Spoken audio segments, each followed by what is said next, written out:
Hello, this is Paul Best for UK and welcome to Friday's video. So we've got Pinball Dreams on the Super Nintendo today.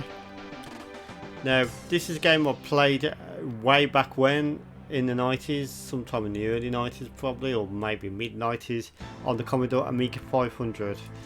And yep, so it was actually ported to the SNES. The Amiga was the original and I think it was ported to the Super Nintendo SNES.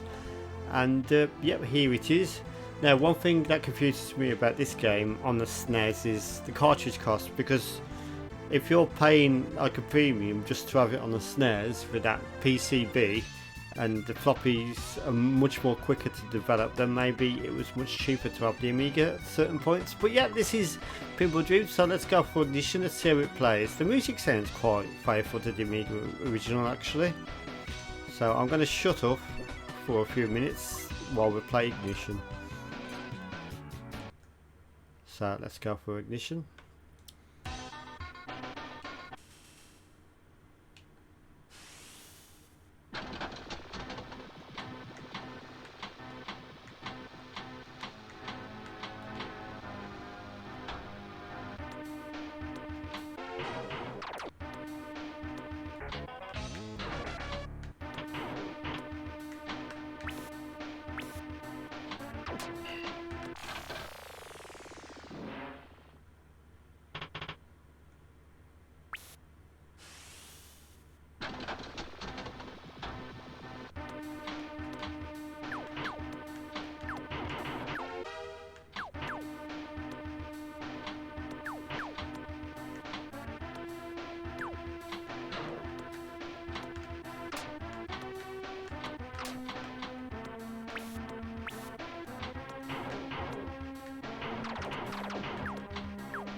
So what do you think of the SNES music? Do you think it sounds good?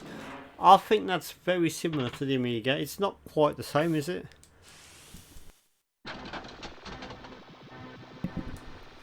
But I think it's very close. Now one thing I have noticed about the SNES version of this game is it shifts to the left and right rather than have it in a full playing field. Maybe, is that a resolution issue with the SNES? I'm not quite sure. Oh you fuck! Did the Amiga have a native bigger horizontal resolution? Or maybe the SNES has to be put in a certain mode to cope with it? Because there is part of the SNES that isn't quite as powerful as the Amiga actually. So let's try this again. Tell you what, I'm going to reset the console and we're going to try different tables, so let's do that now. And yep, hopefully we can just skip past all this crap. It's not crap, I mean it's good music. So yeah, let's try the beatbox one actually. I'm not going to try all four because it'd be too long of a video. Well, I mean I could, but not today. It's too hot for that. Right, go! So the original music from the Amigas here. So you see how it shifts over to the right. I'm not sure if that's some sort of resolution issue that the SNES version must have. One thing to notice about the SNES version is any control on the left hand side of the D-pad controls the left flipper, and any control on the right side of the D-pad controls the right flipper respectively. So it's quite fun to play on the control pad actually, using that layout. And you press down to use spring. So yeah, it's quite a good mechanic for that. Oh you fuck!